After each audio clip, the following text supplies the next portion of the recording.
একটি মায়ের দুটি ছেলে, একজন প্রবাসী, অন্যজন সে গ্রামের নেতা বড়ই সাহসী। প্রতি মাসে প্রবাসী ছেলে পাঠায় তো বেতন, সেই টাকায় নেতা বাবুর পকেটে ছিল গরম। নিজের নামে কিনলো জমি, করলো দালান ঘর, দিন বদলে মা ভাইকে করে দিল পর।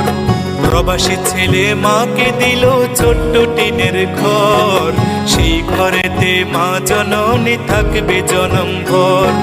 প্রবাসী ছেলে মাকে দিল ছোট্ট টিনের ঘর, সেই ঘরে মা জননী থাকবে জনমভর। মা জননী খোদার কাছে বলে দুহাত তুলে, বুকের মানিক প্রবাসে রেখো আল্লাহ সুখে।